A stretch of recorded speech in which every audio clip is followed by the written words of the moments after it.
What's up, kings and queens, and today I'm bringing the double overgrowth with the eternal tome and the rage. The reason why, because I feel this more better with the healing tome. And without further ado, and I will put this in the description if you guys are interested, and let's dive in straight away with my first attack. So what are my thoughts using this attack strategy? What do we need to consider? And this is a box space. Obviously, we're gonna start a new different Royal Champion charge compared to Daddy King. What do we need to do? We really want to cut an entrance for two possible ways. So in this case, I'm just going here at the very back, and once again forcing the RC to go inside to get a monolith. So I'm taking a risk getting baited, obviously, if there's a lot of traps here, but mostly there's no traps now, because people are trapping at different directions. So all we need, as I say, we have 6 invises. We can invest all of them. If my Spirit Fox is actually really healthy. So my Spirit Fox it's over 50%, so I will just use it right now. So I'll be creepy, what the hell? I'll be greedy and just leave a 0.5 millisecond and activate the Rage Tower, and we're good to go. And I'm going to show you something, guys. So I'm running the Giant Arrow. I'm not going to activate the Giant Arrow straight away, because remember, activating the Giant Arrow and also the action figure, there's 1 second invis as well. So if the Queen gets targets, you can also deal damage, activate the action figure, and also avoid getting killed, because you know, saving the Queen is also matters no matter what. So this first overgrowth was a really bad overgrowth. Why? Because we leave out that multi, and that multi have pulled 3 giants to the core, and my Archer Queen as well. So you wouldn't want to avoid that, and you need to overgrowth that multi. I'm just going to show you this example, and look at this. The reason why I run a Warden Eternal Tome instead of a Healing Tome, that Healing Tome will not eventually run through this much defense. So this is why I love the Eternal Tome. It's more the reliability. I mean, it's more better, obviously, because you can save our spells as well, because you need to freeze expose if monolith like literally targeting your RC somehow. Like Healing Tome can't heal a lot, so I still prefer Eternal Tome over Healing Tome. And look at this, guys, absolutely overkill. I barely used the Barbarian King ability, so only at 92%, because it kicks 8 defenses, right? And then obviously just close it all up. And look at this, guys. So RC make a funnel, 2 entrance, and also first overgrowth for pathing. It doesn't have to be like a lot of value, just for pathing. The second overgrowth for value. Okay, first for pathing, second overgrowth for value. And when you actually activate the warning ability, it's when the first overgrowth is about to finish, or literally when finished. So everyone will be redirecting to the defenses that you overgrowth and destroy. And this is what I'm talking about. And also, don't activate the Giant Arrow if there's an invis tower. Yes, you have to activate earlier, but in most cases you'll be facing ring and box spaces, which is not invis towers. Hold it for like 10 seconds first and see how we go. Maybe, for example, you're running a really hard defense, like really hard area, then activate the Giant Arrow so you can spawn the action figure to support you to push through smoothly and to avoid mistakes as well. So in this case, we got the whole rage setups, because we have 6 invises, we have 5, we invest the 5. I normally want a 1 invis on my hand, because I want to save my guys? My RC. Sometimes she's just being stupid, walking with herself, and we really need that rocket spear to support us as well. So first overgrowth in ring bases is pathing. And look at this, only a Town Hall and a Crusher Mortar, that's all I need, because I know the monolith can't reach this. So I should have actually overgrowth and monolith. That was really bad overgrowth, but who cares, the pathing is already done. So once my troops is about to surpass the overgrowth and entering the other rage tower, look at this, guys, look at this Giant Arrow. I activate straight away. It was really weird direction, but actually The action figure is now tanking for us. And look at this, ladies and gentlemen. Boom. It is so overwhelming. Like literally, we're just spawning a lot of stuff. We have the Sneezy, we have the snakes, we have the Frosty, we have the Diggy. Like everyone just spawning stuff. And we have the rubbish bin, which is the Thora siege machine. We just like literally spamming all of this type of stuff. It's just so easy. And look at this. This is the first time I use this, and I got a 320 all the way. And this is what I'm talking about. This is how powerful it is. It's just so easy. For those people who's struggling with the previous attack strategy, I recommend this one. I will definitely link in the description if you guys are interested. And 92% kick the Barbarian King ability, and this is what I'm talking about. Let's go to the next one. And another box face. This is a really classic box face, and we really want, as I say, same approach. We want to get a monolith down, because you know, if the monolith is down, that means we have 2 possible entrants, so 3 o'clock and 6 o'clock. So what I'm going to do, obviously we have 6 invis. Remember, we can invest 1. Obviously we are really broad rich on invis, so it's alright to invest 1 to redirect her for a good position. And now she's going to this area. This is unfortunate, but who cares? Now, where do you actually decide? So he's getting the value from this side, and obviously I will still invest 1 more or 2, because he's getting another crucial defense down. So if there's like only wizard towers and archer towers, then I will recall back straight away. But as long 1 invis for 1 ricochet cannon, that's a good value. So in this case, I'm actually going to choose 3 o'clock side, because my RC eventually choose to clear out the 6 o'clock side. I want to go from the 3 o'clock side. And remember, literally, you guys, first overgrowth for pathing, and I'm gonna leave at the rage tower, just, you know. And also, you guys need to be aware of the crusher mortar. The reason why I'm not running the healing tome, because the crusher mortar is really annoying. Even though you run a healing tome, you still kill your warden ability, and you just, this is why I'm holding Eternal Tome. And this is what I'm talking about, guys. Now I send my Barbarian King to the other side, because there's no point for him tanking for not unnecessary tanking in the first place if I deploy at 2 o'clock. So I deploy at 12 o'clock. Now he can tank for the queen, and my queen activate the giant arrow and the action figure. And look at this, guys. That warden ability, Eternal Tome, did so much job, popping everything, tanking all over the stuff. And look at this, guys, absolutely dominant, really easy, non-brainer, really easy. Like, you don't need to worry about like what happened this leftover rage. Yes, this rage tower is already activated, because the healing tome, I mean the rage vow and the warden tome push through very fast.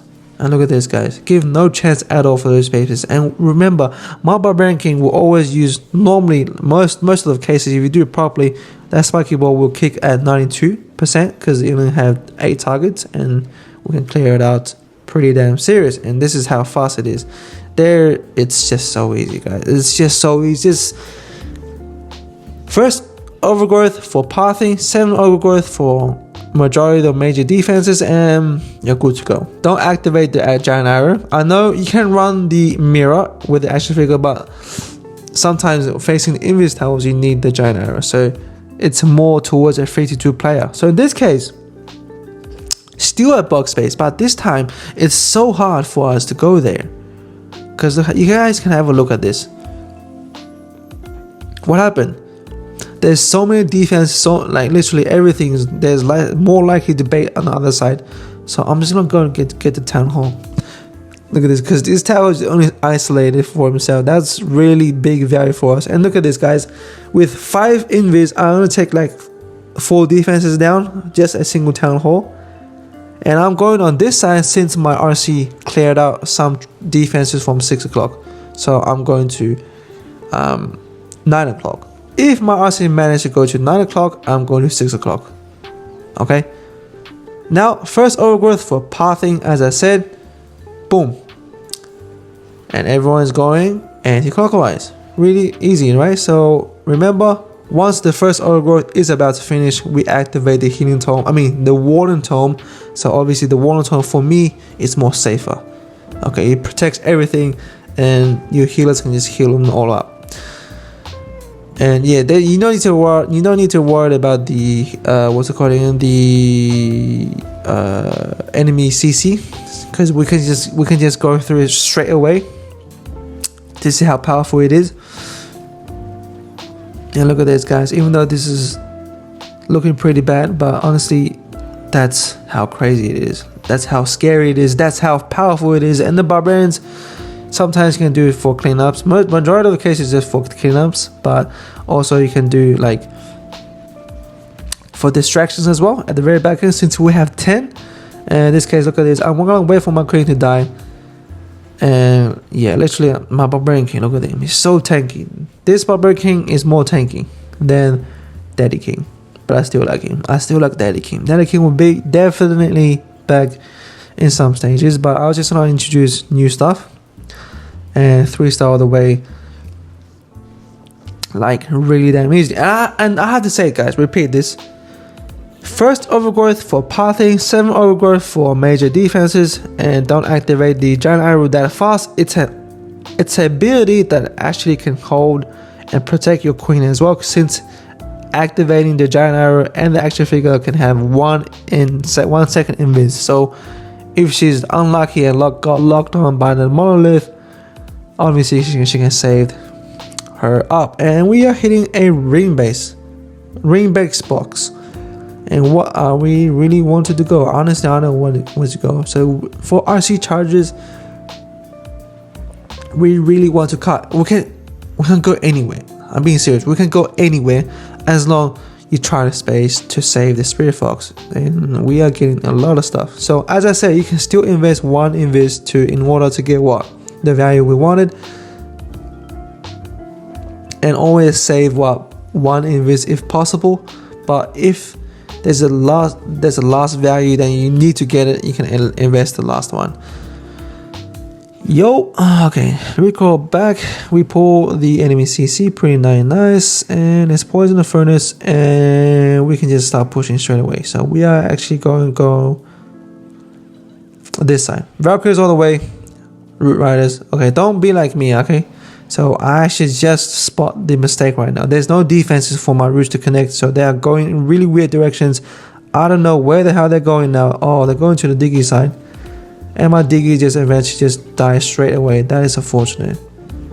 Yeah, so that was a really bad play. I would have just placed my RC over there first and then let my roots to connect right here, so my Diggy can be safe and not get distracted. So the first one, as I said, pathing, everyone's going clockwise. Yeah, and also, damn, this is going really powerful. So as I said, I just activate the giant arrow to support if I'm running through a heavy defense. And look at this. Oh my gosh. Okay, this is the best example with a warden ability. Look at this, guys. If this crusher mortar was somehow raised up, then your troop is running the healing tome, eventually will just die, literally. So you had to invest spells, but running the eternal tome, this is how easy it is. We don't need to care about it. And boom, 3-star all the way. As I said, Barbarian King still holding the ability at 92% and kick it straight away. And this is what I'm talking about, guys. Really damn easy. I'm been enjoying it. I only practiced for a day, and this is the results. 320 all the way. And boom, this is the dominance. And I will definitely share the major strike of this, the mistakes. I mean, not the mistakes, the things to avoid, and I'll do a PDF for this one as well. Okay, so another remix of race setups, and we really want to avoid. No, honestly, we don't need to avoid the crusher mortar since we run an internal tome. We're not afraid of it, but you're running the hidden tome, then you definitely are going to afraid. So I'm believing that this side is not bladed, even though there's like multi-gear cannon, multi whatever thing. Like, I believe this is not baited, so I'm going on this side.